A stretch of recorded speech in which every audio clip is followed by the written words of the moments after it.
नमस्कार, मैं आपका ज्योतिषी मोहन जी नक्षत्रवाणी चैनल से माँ तारा को प्रणाम करते हुए, अपने गुरु को प्रणाम करते हुए आप सबों का बहुत बहुत नमन। पिछले वीडियो में मैंने बताया था कि कौन सी वस्तु दान करें, क्या दान करनी चाहिए आपको, क्या दान नहीं करनी चाहिए। मैंने बृहस्पति देव तक ही बताया था। आज मैं शुक्र, शनि, राहु और केतु के बारे में बताऊंगा।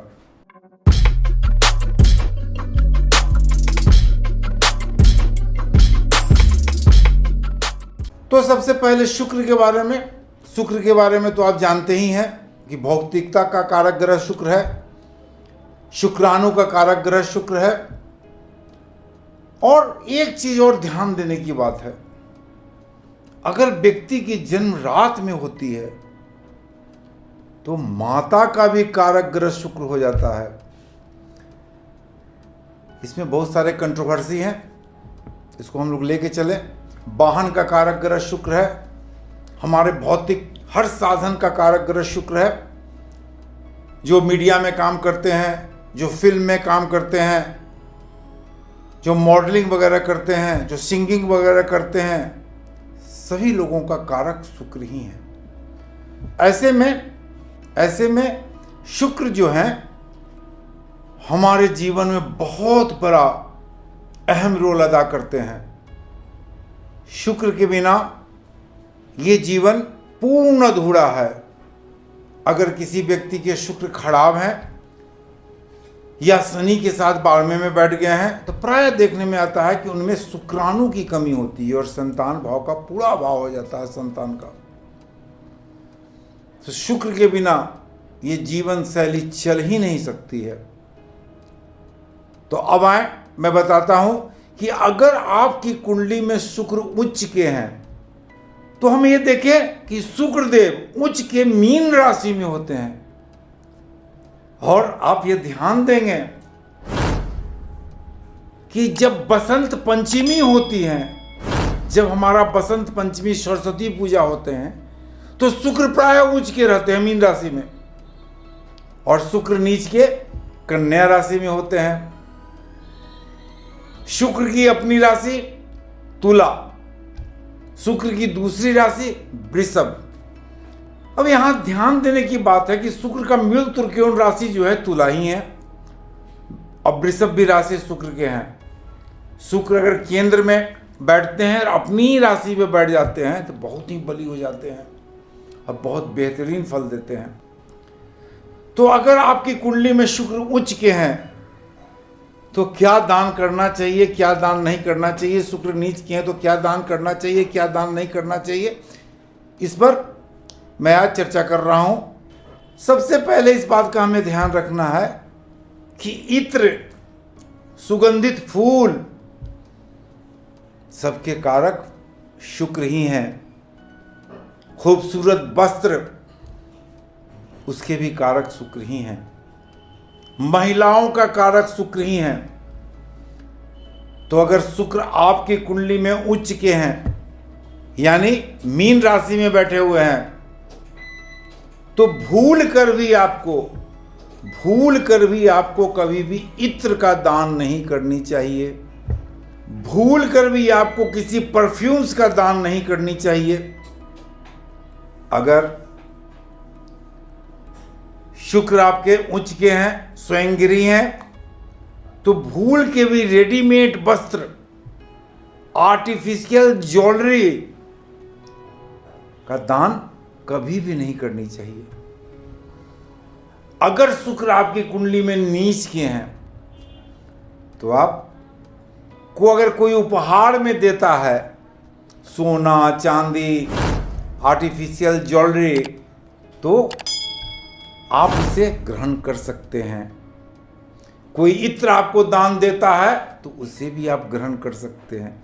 लेकिन शुक्र आपकी कुंडली में अगर बहुत अच्छा है तो रेडीमेड गारमेंट्स, इत्र, यहां तक कि दही का भी दान नहीं करनी चाहिए। अगर आप दही का भी दान करते हैं चीनी के साथ और शुक्र आपके उच्च के हैं तो आपको प्रॉब्लम का सामना करना पड़ सकता है। अगर शुक्र आपकी कुंडली में नवम भाव में बैठे हुए हों लाल किताब के अनुसार भाव नहीं खाना कहते हैं, तो चलिए खाना ही सही। शुक्र अगर आपके कुंडली में नवम खाना में बैठा हुआ हो, यानी नौवें भाव में बैठा हुआ, चाहे किसी राशि में बैठा हुआ हो, तो एक चीज हमेशा याद रखिए कि किसी भी अनाथ बच्चे को गोद न लें और अनाथालय में आप खीर पूरी न बांटें। अगर शुक्र आपकी कुंडली में बहुत ही खराब रिजल्ट दे रहे हैं, ऐसे में कोई व्यक्ति आपको दही का दान करता है तो आप उस दान को ले सकते हैं। कोई व्यक्ति अनाथालय में बहुत बुरी स्थिति में है, अगर वो काफी बुजुर्ग है तो उसको आप कुछ भोजन वगैरह करा सकते हैं। लेकिन अनाथ बच्चे को गोद लेना, अगर शुक्र आपके नवम भाव में बैठे हुए हैं तो आप पूर्ण वर्जित है, आपको मुसीबत का सामना करना पड़ सकता है। अगर शुक्र आपकी कुंडली में बहुत अच्छे हैं, उच्च के हैं, स्वयंगिरी हैं, अच्छे रिजल्ट दे रहे हैं, तो आपको देवी मंदिर में जाना नहीं चाहिए। किसी भी मंदिर का निर्माण करना आपके लिए, खास करके देवी मंदिर का निर्माण करना आपके लिए वर्जित है। अगर आप ऐसा करते हैं, कभी कभी जाने में कोई दिक्कत नहीं है, लेकिन नियमित रूप से आप किसी देवी मंदिर में जाते हैं, अगर शुक्र आपकी कुंडली में स्वयंगिरी है, बहुत ही अच्छा है, और लगातार आप देवी मंदिर जाते हैं, तो कुछ दिन के बाद आपको संन्यास ले लेने का मन करेगा। तो सांसारिक जीवन छोड़कर अगर आप संन्यास लेते हैं तो ये भी आप गलत करते हैं। सांसारिक जीवन का जितना आपको कर्म है वो तो करना ही होगा ना। तो शुक्र अगर आपके बहुत अच्छे हैं तो देवी मंदिर में जाएं, आप कभी कभी जाएं, चाहे बाहर से भी प्रणाम कर सकते हैं। लगातार जाना बहुत उचित नहीं होगा। तो इस बात का आप हमेशा ध्यान रखेंगे कि अच्छे शुक्र से रिलेटेड जो भी वस्तु है, तो आप इस चीज़ का हमेशा ध्यान रखें। शुक्र आपके बहुत अच्छे हैं तो आपको हमेशा कुछ न कुछ इत्र लगा के निकलना चाहिए घर से बाहर। हमेशा दाढ़ी बाल बढ़िया से बनवा के आपको रहना चाहिए। अच्छे अच्छे वस्त्र आपको पहननी चाहिए ताकि आप काफ़ी खूबसूरत लगे और शुक्र आपसे काफ़ी प्रसन्न हो। आजकल परफ्यूम छीट के लोग निकलते हैं, तो परफ्यूम्स काफ़ी केमिकल युक्त होता है, तो परफ्यूम न छिटके और इत्र लगाएं, जो भी सुगंध आपको पसंद हो, और इत्र लगाते हैं तो शुक्र आपसे काफ़ी प्रसन्न हो जाएंगे। जो महिलाएं हैं उनको हमेशा सच सवर के ही रहना चाहिए। शादीशुदा महिलाओं को हमेशा सजना चाहिए, संवरना चाहिए, और टिकली बिंदी नेल पॉलिश वगैरह जो होता है उसे पूर्ण इस्तेमाल करनी चाहिए उनको। इससे शुक्र काफ़ी प्रसन्न होते हैं। आइए अब शनि पे चले। जैसा आप जानते हैं कि शनि न्यायाधीश हैं। शनि का रंग लोग काला कहते हैं, लेकिन शनि का रंग काला नहीं है। शनि का रंग हमेशा नीला होता है, काला तो राहु के रंग होते हैं। अगर आप कर्मठ हैं, काम से दिल नहीं चुराते हैं, हमेशा न्याय प्रिय काम करते हैं, हमेशा अच्छा काम करने की सोचते हैं, तो ऐसे में शनि आपको काफ़ी फायदा देंगे। कब? अगर शनि आपकी कुंडली में उच्च का हो। शनिदेव तुला राशि में उच्च के होते हैं और मेष राशि में शनिदेव नीच के हो जाते हैं। और जब मेष राशि में शनिदेव नीच के होंगे तो बड़ा ही प्रॉब्लम क्रिएट करते हैं शनिदेव। अगर शनिदेव आपकी कुंडली में उच्च के हैं तो आपको क्या करना चाहिए, नीच के हैं तो आपको क्या करना चाहिए, आइए इस विषय पर देखते हैं। अगर शनिदेव उच्च के हैं यानी तुला राशि में बैठे हुए हैं, शनि की राशि मकर होती है और शनि का मूल त्रिकोण राशि कुंभ है, तो शनि अगर तुला राशि में है, मकर राशि में है, कुंभ राशि में अच्छे फल आपको दे रहे हैं, तो आपको भूल कर भी काले तिल का दान नहीं करनी चाहिए, भूरे रंग का दान नहीं करनी चाहिए, काला वस्त्र जो है उसकी दान नहीं करनी चाहिए आपको, वरना शनि अच्छे प्रभाव से बुरे प्रभाव देने लगेंगे। खूब मेहनत आप करेंगे, कोई परिणाम नहीं निकलेगा। अगर शनिदेव आपकी कुंडली में नीच के हैं, मेष राशि में बैठे हुए हैं, तो इसका क्या प्रभाव होगा, क्या क्या चीज आपको दान करनी चाहिए, क्या नहीं करनी चाहिए। तो शनिदेव अगर नीच के हैं तो मसूर के दाल का आप दान करें, काफी लाभ होगा।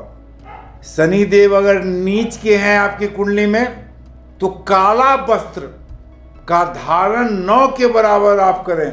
काला वस्त्र, कभी किसी पार्टी फंक्शन में गए और काला वस्त्र का धारण कर लिए, वो अलग बात होती है, लेकिन काला वस्त्र का धारण थोड़ा कम करें। काफ़ी चमकीला वस्त्र का धारण करें, जिससे शनि प्रसन्न हो जाएंगे आपसे। शनि के मंदिर में आप दीपक जलावें, हनुमान चालीसा का पाठ करें, तो नीच के भी शनि आपको अच्छे प्रभाव दे सकते हैं। अब अगर शनि खराब हैं, तो एक ऐसा उपाय है जिसको करने से शनि कभी भी बुरा प्रभाव नहीं देंगे। वो उपाय है कि आप प्रतिदिन विष्णु सहस्त्रनाम का अगर आप जाप करते हैं तो आपको बुरा प्रभाव नहीं मिलेगा। अगर आप शुक्र के मंत्रों का जाप करते हैं तो आपको बुरा प्रभाव नहीं मिलेगा। अगर आप काली की पूजा करते हैं तो भी आपको बुरा प्रभाव नहीं मिलेगा। या काली के बीज मंत्र का अगर आप जाप करते हैं तो कभी भी बुरा प्रभाव आपको नहीं मिलने वाला है। काली के बीज मंत्र आपके शनि के हर बुरे प्रभाव से आपको दूर लेके चले जाएंगे और शनिदेव खुद अच्छा रिजल्ट देने लगेंगे। अगर शनि अच्छे हैं आपको, तो लोहा, लकड़ी के बने हुए सामान, फर्नीचर, बिल्डिंग मटेरियल कभी भी दान न करें। जो लोग काफ़ी बिल्डिंग का काम करते हैं, बिल्डर्स हैं, उनका शनि बहुत अच्छा है, तो कभी कभी देखने में आता है कि बिल्डर्स जो हैं कुछ सामान बचा हुआ है तो किसी को दे दिए कि आप अब तब तक अपना काम कर लीजिए, जब आवेगा तो दे दीजिएगा। ये भी एक टाइप का दान और मदद है। अगर आप बिल्डर हैं, मकान बनवा रहे हैं, चाहे गृहस्थ भी हैं, आप मकान बनवा रहे हैं, आप अपना मकान बनवा रहे हैं, तो किसी को भी बिल्डिंग मटेरियल का कोई सामान न दें, वरना मुसीबत का सामना करना पड़ सकता है आपको। इस बात को आपको ध्यान में रखनी होगी।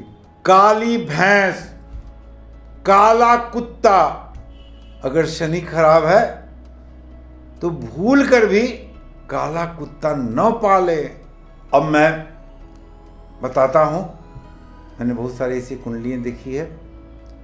जिन व्यक्तियों के शनि लग्न में बैठे हुए हैं और नीच हैं, चाहे अच्छे भी हैं, उनके के लिए भी लग्न में बैठे हुए हैं और बृहस्पति देव पंचम स्थान में बैठे हुए हैं, शनि देव लग्न में और बृहस्पति देव पंचम में बैठे हुए हैं, तो याद रखें, किसी भी भिखारी को तांबे का सिक्का दान न करें। किसी भी भिखारी को दान न करें, तांबे का सिक्का चाहे कुछ भी दान न करें। अगर दान करने का ही आपको मन कर रहा है, दया आ रही है, तो कागज का नोट तो हमेशा कागज का होता है, उसको धातु से क्या मतलब है, दे दें। लेकिन किसी भी भिखारी को तांबे का सिक्का, तांबे का कोई सामान भूल कर भी, पीतल का भी सामान भूल कर भी दान न करें। यानी शनि आपके लग्न में है, बृहस्पति पंचम में, तो भूल जाए आप कि तांबे पीतल किसी को दान कर दिए, बर्तन दान कर दिए, तो ये आपके लिए कष्टकारक हो सकता है, तो आप दान ना करें। शनि अगर आपकी कुंडली में, शनिदेव आपकी कुंडली में अष्टम भाव में बैठे हुए हैं, तो एकदम याद रखें आप कि कभी भी भूल कर धर्मशाला न बनवाएं, कभी भी भूल कर होटल न खोलें, कभी भी भूल कर वैसा स्थान कोई भी न खोले जहां पर यात्री आके ठहरता है, अगर शनि देव आपके अष्टम में बैठे हुए हैं। तो इस बात का ध्यान रखेंगे छोटी छोटी बातें हैं, अगर आप इसका ध्यान रखेंगे तो बहुत फायदा होगा। अभी मैंने शनिदेव के अष्टम भाव में बैठने की चर्चा की, तो एक चीज़ और ध्यान रखेंगे कि अगर शनिदेव अष्टम में बैठे हुए हैं और द्वितीय भाव में कोई भी ग्रह न हो तो आप मंदिर न जाएं। अगर मंदिर जाते हैं आप तो मंदिर के बाहर से ही प्रणाम कर ले, लौट आए। तो ये शनिदेव के अच्छे और बुरे परिणाम और उसके दान के बारे में मैंने बताया। अब मैं राहु पे आता हूँ। राहु वृषभ राशि में उच्च के या मिथुन राशि में उच्च के होते हैं। बहुत सारे विद्वान, बहुत सारे ऋषि मुनि इन पर कंट्रोवर्सी है कि राहु वृषभ राशि में उच्च के होते हैं, राहु मिथुन राशि में उच्च के होते हैं। तो ये कंट्रोवर्सी है। मैं क्या मान के चलता हूँ, इस बात की बात है, तो मैं कंट्रोवर्सी में कोई नहीं पढ़ना चाहता हूँ। और धनु राशि में केतु उच्च के होते हैं। कुछ लोग वृश्चिक राशि में उसे उच्च के बताते हैं। लेकिन एक चीज़ तय है कि राहु जो हैं वो तृतीय स्थान, छठे स्थान, दसम स्थान और 11वें स्थान पर बहुत ही शानदार रिजल्ट्स देते हैं। तो ऐसे मैंने पाया है बहुत सारी कुंडली देखने पर कि जिन व्यक्तियों का राहु लग्न में बैठा हुआ हो वो व्यक्ति भी काफ़ी इनर्जेटिक होते हैं। और ज़मीन से उठकर अगर भिखारी के घर में भी पैदा होते हैं तो वैसे व्यक्ति अपने मेहनत और राहु के सहायता से टाटा बिरला बनने की क्षमता रखते हैं। तो चलिए, राहु देव अगर बहुत अच्छे हैं, जैसे मैंने बताया कि वृषभ राशि में उच्च के, चाहे मिथुन राशि में उच्च के, तृतीय स्थान, छठे स्थान, 10वें स्थान और 11वें स्थान में बहुत अच्छे रिजल्ट देते हैं। इन स्थानों पर बैठे हुए अच्छे रिजल्ट दे रहे हैं। तो नीला, भूरा कोई भी वस्तु का दान आप कदापि ना करें। दूसरी बात, शराब का सेवन आप एकदम छोड़ दें। और शराब न किसी को दें न किसी से लें। देखिए, शराब राहु के कारक होते हैं और राहु भ्रमित करने वाले ग्रह होते हैं। शराब से दूर रहें तो ज़्यादा अच्छा है। शराब लेना, उपहार स्वरूप देना, दोनों से राहु का खास संबंध है और राहु आपके काफ़ी बुरे रिजल्ट देने लगेंगे। कोयला, तिल या तिल से बनी हुई वस्तुएं न किसी को दान दें न किसी से दान लें। मोर पंख, आजकल बाजार में बहुत सारे मोर पंख मिलते हैं जो आर्टिफिशियल है। तो आर्टिफिशियल मोर पंख पे भी राहु का खास प्रभाव होता है। काहे कि जो भी केमिकल से युक्त चीज़ें हैं उसमें राहु विशेष रूप से अपना प्रभाव डालते हैं। तो मोर पंख ओरिजिनल भी हो उसकी दान भूल से भी न करें। मैंने बताया काले तिल का बना हुआ कोई भी सामान का दान ना करें। कड़ाही जो आपका चूल्हे पर रखते हुए एकदम काला हो जाता है, भूल कर भी उसको दान न करें। चाहे कोई मांगने आ गया तो कड़ाही थोड़ा देर के लिए दे दीजिए, तो वो कड़ाही न दें। इससे राहु काफ़ी प्रभावित हो जाएंगे और निगेटिव एनर्जी आपको देने लगेंगे, तो आपको दिक्कत होगी। नीलम, गोमेद और लहसुनिया, ये तीनों पत्थर का दान करना एकदम वर्जित है। राहु बहुत अच्छे रिजल्ट दे रहे हैं, अच्छे करने में बैठे हुए हैं, तो गोमेद का धारण आप कर सकते हैं। उपहार में गोमेद आप ले सकते हैं, लेकिन दान करना गोमेद या लहसुनिया दान करना आपके मानसिक स्तर को बिगाड़ के रख देगा। राहु भ्रम है, इल्यूजन पैदा करते हैं, तो उस इल्यूजन से बच के रहना है। तो गोमेद, लहसुनिया वगैरह का दान, नीलम वगैरह का दान आप एकदम वर्जित रखें। अगर आपकी कुंडली में राहु 12वें भाव में बैठे हुए हैं और शनि, यानी कि राहु 12वें में बैठे हुए हैं और शनिदेव 10वें में बैठे हुए हैं, एकदम ध्यान दें आप। ऐसा बहुत सारे कुंडली मैंने देखे हैं, क्योंकि राहु एक घर में तो काफ़ी दिन रहते हैं, 18 महीना करीब करीब, और शनिदेव तो 2.5 साल रहते हैं। तो ऐसा प्राय देखने में आता है कि कुंडली में राहु 12वें स्थान में बैठे हुए हों और शनिदेव 10वें स्थान में बैठे हुए हैं। और आपको व्यापार में, काम धाम में बहुत ही प्रॉब्लम का सामना करना पड़ रहा हो, तो एक छोटा सा उपाय करें आप रसोई घर में बैठकर खाना खाएं। अगर आप रसोई घर में बैठ के खाना खाते हैं तो ये सारे प्रॉब्लम आपके दूर हो जाएंगे। लोग कहेंगे कि हम रसोई घर में बैठ के कैसे खाना खाएं। अरे आप खा के तो देखें, जब आपके प्रॉब्लम दूर हो जाएंगे, कोई गेस्ट वगैरह आएगा तो डाइनिंग टेबल पर बैठे खा लीजिएगा। लेकिन जब राहु 12वें में और शनि 10वें में हो तो रसोई घर में खाना खाएं, भोजन करें। अब केतु के भी यही हिसाब किताब है। केतु को कुछ लोग धनु राशि में उच्च के मानते हैं, कुछ लोग वृश्चिक राशि में उच्च के मानते हैं। लेकिन केतु अगर आपके 9वें भाव में बैठे हुए हों, केतु अगर आपके 11वें स्थान में बैठे हुए हो, केतु आपके 6ठे स्थान में बैठे हुए हो, केतु आपके 3रे स्थान में बैठे हुए हो, कोई विदेश से आप काम करते हैं तो बेहतरीन काम करेंगे, मीडिया में काम करते हैं तो बेहतरीन काम करेंगे, पत्रकार हैं तो बहुत ही बेहतरीन काम करेंगे आप। विदेश का भी कारक है। और 3रे स्थान पर केतु, 3रा स्थान तो संचार का स्थान होता है, कम्युनिकेशन का स्थान होता है, और केतु जो है कम्युनिकेशन के ही कारक हैं। तो केतु अगर बैठे हुए हैं आपके अच्छे हैं तो सबसे पहले तो तोता न पालें। अगर आप तोता पाल लीजिएगा तो मुसीबत का पहाड़ आप पर टूट आएगा। सबसे ज़्यादा तोता ही बद्दुआ देता है। और उसी तरह काला तिल, जमुनिया, लहसुन, गोमेद का दान न करें। कंबल का भी दान न करें। काला कंबल का भी दान पूर्ण वर्जित है। अगर केतु बैठे हुए हैं आपके 6ठे स्थान पर तो कोई भी सिंग वाला, जिसके पास सिंग निकला हुआ रहता है, जानवर अगर आप पालते हैं, फिर से ध्यान से सुन लें आप कि केतु अगर आपके अच्छे प्रभाव दे रहे हैं, केतु ध्वज भी हैं, आपको बहुत ऊंचाई पर उठा के ले जाएंगे और बहुत ही डिप्लोमेटिक ग्रह हैं। केतु अच्छे हैं तो आप बहुत अच्छे आप पॉलिटिशियन बन सकते हैं। अगर बुध के साथ केतु अटैच हो गए तो आपकी वाणी में इतनी डिप्लोमेटिक वाणी होगी कि अच्छे अच्छे लोग प्रस्त हो जाएंगे। तो केतु अगर अच्छे हैं तो सिंग वाला जानवर, चाहे वो कोई भी जानवर हो, अपने घर में ना पाले, वरना उन्हीं के सिंग से आपकी मृत्यु हो जाए। वरना उन्हीं के सिंग से आप घायल हो सकते हैं, हॉस्पिटलाइज हो सकते हैं, यहाँ तक कि आपकी मृत्यु भी हो सकती है।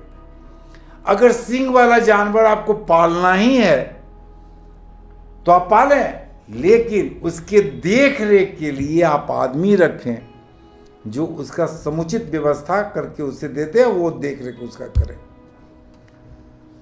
तो केतु के लिए ये चीज आपको एकदम ध्यान में रखनी है। अगर केतु देव, केतु को तो राक्षस की संज्ञा दी गई है, ग्रह में केतु आते भी नहीं हैं, लेकिन केतु का महत्व हमारे कुंडली पर बहुत जबरदस्त पड़ता है। अगर केतु सूर्य या चंद्रमा की युक्ति में है, सूर्य या चंद्रमा की युक्ति में है, तो कहा गया है कि सूर्य ग्रहण या चंद्र ग्रहण को नंगी आंखों से नहीं देखनी चाहिए, तो नहीं देखनी चाहिए। लेकिन सूर्य और चंद्रमा की युक्ति में अगर केतु है तो सूर्य ग्रहण और चंद्र ग्रहण ही नहीं, आम दिन भी आप सूर्य को नंगी आंखों से न देखें और चंद्र को भी नंगी आंखों से न देखें, वरना आपकी आंख में बहुत सारे प्रॉब्लम्स क्रिएट हो जाएंगे। और याद रखें, लहसुनिया का दान ना करें। लहसुन, जिससे लहसुनिया का शब्द बना है, लहसुन का भी दान बाजार से खरीद के लाएं और खुद खाएं। अगर केतु आपका बहुत ज़्यादा आपको परेशान कर रहा है तो कुछ लहसुन का सेवन करें।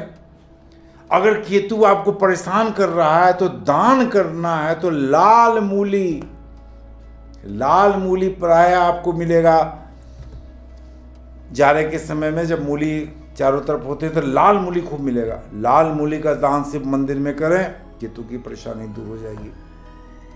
लेकिन अगर केतु बहुत अच्छा रिजल्ट देते हैं तो लाल मूली का दान ना करें, कम से कम लहसुन खाने की कोशिश करें। तो लाल किताब और वैदिक एस्ट्रोलॉजी के तहत मैंने सभी ग्रहों का क्या दान करना चाहिए, क्या पुण्य करना चाहिए, मैंने आपको बताया। आप मेरे इस वीडियो को लाइक करें, सब्सक्राइब करें, शेयर करें तथा अपने कमेंट्स में बताएं, सारे उपाय करें, हम बताएं आपको क्या फ़ायदा हुआ। मेरा व्हाट्सएप नंबर स्क्रीन पे चल रहा है। आज बस इतना ही, कल फिर मिलेंगे। नमस्कार।